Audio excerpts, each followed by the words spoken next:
Hello बच्चों, मैं राकेश यादव और आपका इस चैनल पे स्वागत है। इससे पहले मैंने 6 चैप्टर कंप्लीट करवा चुके हैं। अभी तक आपने नहीं देखी तो उसको देखें। जो मैं चैप्टर करवा रहा हूँ 6 क्लास का है और अभी तक आपने चैनल को सब्सक्राइब नहीं किया बच्चों, सब्सक्राइब कर लीजिएगा ताकि मेरी सारी नोटिफिकेशन आप तक आसानी तक पहुँच सके।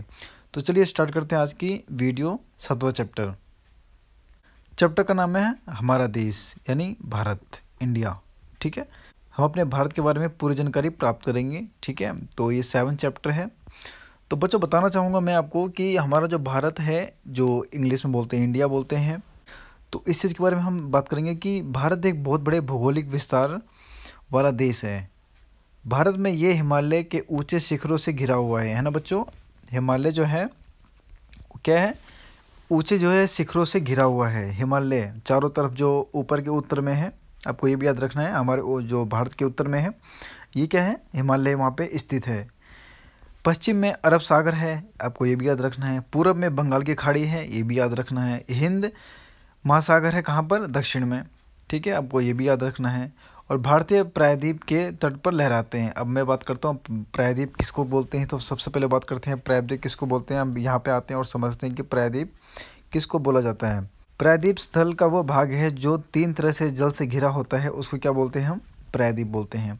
जो तीनों तरफ से क्या है वो घिरा हुआ है, कौन है, हमारा जो साउथ इंडियन बोलते हैं, साउथ इंडिया बोलते हैं उसको, दक्षिण भारत बोलते हैं, उसी को बोला जाता है। ठीक है, आपको ये भी याद रखना है। ठीक है, अब बात करते हैं भारत का क्षेत्रफल लगभग 32.8 लाख वर्ग किलोमीटर में फैला हुआ है। भारत का क्षेत्रफल कितना फैला हुआ है, 32.8 लाख वर्ग किलोमीटर में फैला हुआ है।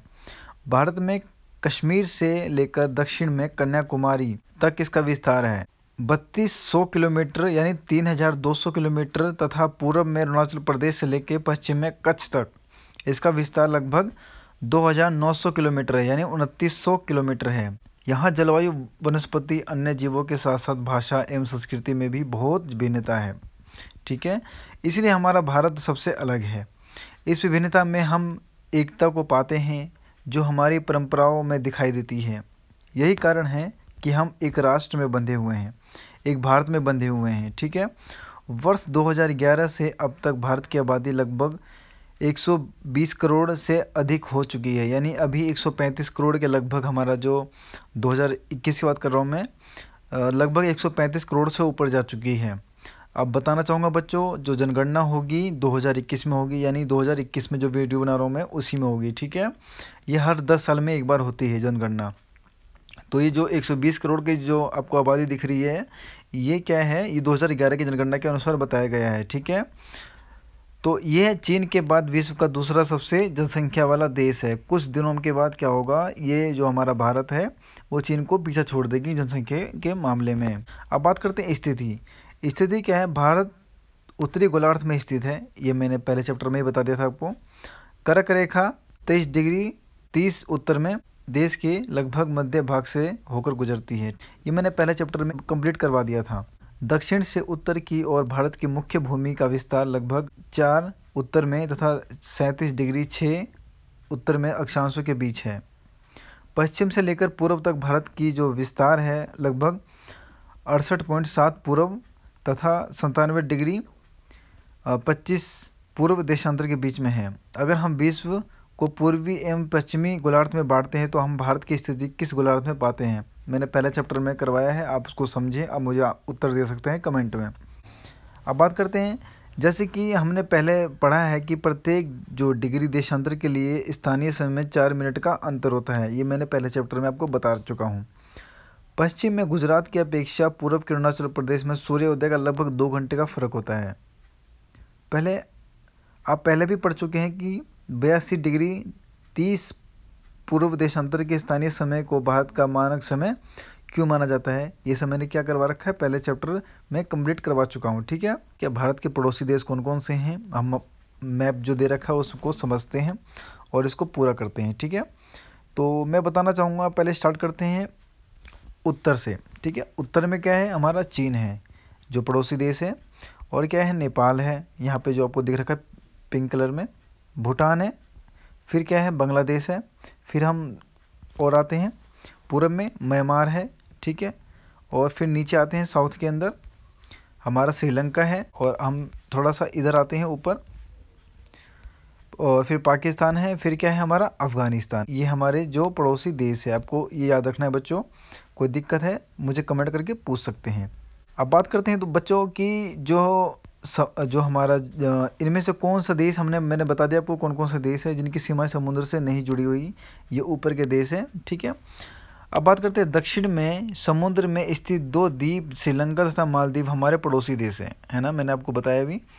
पाक जल संधि भारत को श्रीलंका से अलग करती है, ये आपको संधि याद रखना है।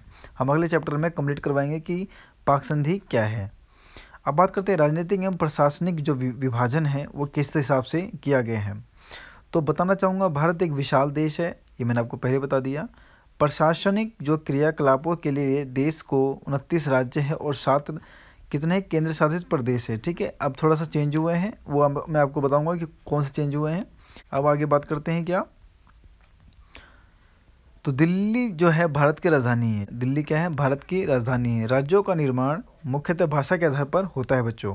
क्षेत्रफल की दृष्टि से सबसे बड़ा राज्य राजस्थान होता है। क्या है, सबसे बड़ा राज्य राजस्थान है क्षेत्रफल के हिसाब से, और सबसे छोटा राज्य है गोवा है। राज्यों को जिलों में बांटा गया है। राज्यों को किस में बांटा गया है, जिलों में। अब बात करते हैं भौतिक विभाजन। भौतिक विभाजन किसको बोलते हैं, भारत में पाई जाने वाली भौतिक आकृतियाँ जो होती है विभिन्न प्रकार की है, जैसे पर्वत होते हैं, पठार है, मैदान है, तट है, द्वीप समूह है। उत्तर में बर्फ़ से ढका हुआ हिमालय है। ये क्या है, हिमालय किसको बोलते हैं, हिम प्लस में आल्य, ठीक है। हिमालय का मतलब क्या होता है, हिम प्लस में आल्य। तो बर्फ़ का घर, हिमालय को क्या बोलते हैं, बर्फ़ का घर। हिमालय पर्वत का 3 मुख्यतः समांतर श्रृंखला में से बांटा जाता है। सबसे उत्तर में स्थित श्रृंखला को वृहद हिमालय यानी हिमाद्री कहते हैं बच्चों। इसी श्रृंखला में विश्व की सबसे ऊंची शिखर है, जो हिमालय है श्रृंखला में विश्व की सबसे ऊंची शिखर है। सबसे ऊंची वाली हाइट, जब सबसे ज़्यादा हाइट है उसकी शिखर के हिसाब से। मध्य हिमालय यानी हिमालय हिमाद्री के दक्षिण में स्थित है। बहुत से लोकप्रिय पहाड़ी स्थान यहाँ स्थित है। 5 पहाड़ी स्थानों के नाम आप बता सकते हैं मुझे कमेंट में। अब बात करते हैं शिवालिक सबसे दक्षिण में स्थित श्रृंखला है। हिमालय के दक्षिण में भारत का उत्तरी मैदान स्थित है। ये मैदान समतल तथा सपाट है, ठीक है। हिमालय में दक्षिण भारत का उत्तरी मैदान है, जैसे कि उत्तर प्रदेश हो गया, हिमाचल हो गया, उत्तराखंड हो गया, ये सब क्या है, उत्तरी मैदान में आते हैं। ये मैदान सिंधु, गंगा, ब्रह्मपुत्र तथा इनकी सहायक नदियाँ द्वारा लाई जाई एक जलोढ़ में निरपेक्ष बनती है। अब बात करते हैं बच्चों, भारत के पश्चिमी भाग जो है भारतीय महामरुस्थल स्थित है, ठीक है। पश्चिम में यानी वेस्ट में जो है राजस्थान में कह सकते हैं, ये सूक्ष्म और गर्म तथा रेतीला स्थल है। यहाँ वनस्पति की मात्रा बहुत कम है, ठीक है। उत्तरी मैदान के दक्षिण में प्रायद्वीप ये पठार स्थित है। प्रायद्वीप मैंने आपको बता दिया, प्रायद्वीप किसको बोलते हैं, जो 3 तरफ से पानी से घिरे होते हैं, ठीक है। इसकी आकृति त्रिभुजाकार है। इसका धरातल काफ़ी ऊंचा नीचा होता है, ठीक है। पहाड़ में ही क्या होता है, ऊंचा नीचा होता है दक्षिण के अंदर। इस क्षेत्र में बहुत सी पहाड़ियाँ श्रृंखला है और घाटियाँ स्थित है। इसके उत्तर पश्चिम में अरावली पर्वत श्रृंखला है, ठीक है, जो विश्व की सबसे पुरानी श्रृंखला में से एक है, ठीक है बच्चों। विंध्य या सतपुड़ा भी महत्वपूर्ण श्रृंखला है, आपको ये भी याद रखना है बच्चों, ठीक है बच्चों।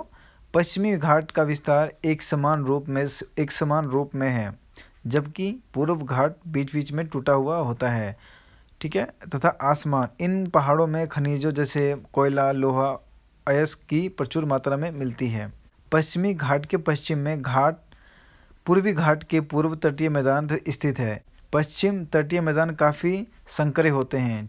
पूर्वी तटीय मैदान में आपको बताना चाहूँगा बच्चों क्या है, अपेक्षाकृत चौड़े होते हैं और वहाँ पूर्व की ओर बहने कई नदियाँ, जैसे कि महानदी हो गया, गोदावरी हो गया, कृष्णा हो गया और कावेरी हो गई, बंगाल की खाड़ी में गिरती है, ठीक है। कौन कौन सी बंगाल की खाड़ी में गिरती है आपको ये याद रखना, महानदी, गोदावरी, कृष्णा तथा कावेरी बंगाल की खाड़ी में गिरती है। ये नदियाँ अपने मुहाने पर उपजाऊ डेल्टा निर्माण करती है। बंगाल की खाड़ी में गंगा एवं ब्रह्मपुत्र नदियाँ के मुहाने पर सुंदरबन डेल्टा स्थित है, ठीक है। तो मैंने ये चैप्टर आपको कंप्लीट करवा दिया है। अब आगे बढ़ते हैं, थोड़ा सा इसमें एक छोटा सा पार्ट है जो समझने की कोशिश करते हैं क्या ये, इसको हम आगे करते हैं, जूम करते हैं।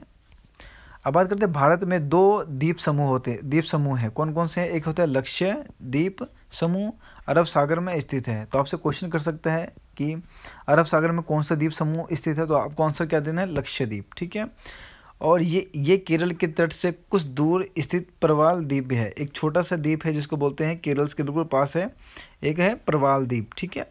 अंडमान एवं निकोबार द्वीप समूह भारत के दक्षिण पूर्व दिशा में बंगाल की खाड़ी में स्थित है। ठीक है। क्या आप जानते हैं कि कौन सा द्वीप समूह वर्ष 2004 में सुनामी से प्रभावित हुआ था? तो मुझे इसका आंसर आप कमेंट में दे सकते हैं। आप सर्च कर सकते हैं इसको कि 2004 में कौन सी सुनामी आई थी और कहाँ सुनामी आई थी द्वीप समूह के अंदर। ठीक है। तो बच्चों ये मैंने चैप्टर कंप्लीट करवा दिया है। अगर आपको डाउट है, कोई भी दिक्कत है, तो मुझे कमेंट की तरफ पूछ सकते हैं, मैं सारा आपको डिटेल में बता दूंगा कमेंट के थ्रू। ठीक है। अब एक छोटा सा है कि आप जानते हैं प्रवाल छोटे समुद्री जंतुओं के कंकाल को, जिसे पॉलिप कहा जाता है, क्या बोलते हैं, प्रवाल छोटे समुद्री जंतुओं के कंकाल है। ठीक है। जिसे हम क्या कहते हैं, पॉलिप कहा जाता है। ठीक है। जब जीवित पॉलिप मरते हैं तथा उनका कंकाल बच जाता है, अन्य पॉलिप की वृद्धि इन ठोस कंकालों के ऊपर होती है, जो बढ़ते बढ़ते काफ़ी ऊंचे हो जाते हैं तथा इस प्रकार की प्रवाल द्वीपों का निर्माण करते हैं। ठीक है। तो इसको क्या कहते हैं, पॉलिप कहते हैं बच्चे। तो अगर आपको कोई दिक्कत है, कोई डाउट है, तो मुझसे आप कमेंट करके पूछ सकते हैं बच्चे। ये मैंने आपको सारा चैप्टर कंप्लीट करवा दिया है, सेवन चैप्टर जो है आपको मैंने पूरा कंप्लीट करवा दिया है। कोई डाउट है, कोई दिक्कत है, मुझे कमेंट की तरफ पूछ सकते हैं। यहाँ बच्चों फ्री में क्लास होती है, कोई आपके चार्ज देने नहीं पड़ते। ये कभी भी आप वीडियो देख सकते हैं, डाउनलोड भी कर सकते हैं। ठीक है। तो ये वीडियो थी, वीडियो हम नेक्स्ट वीडियो में मिलते हैं। 8th जो चैप्टर है हमारा भूगोल का, उसमें मिलते हैं।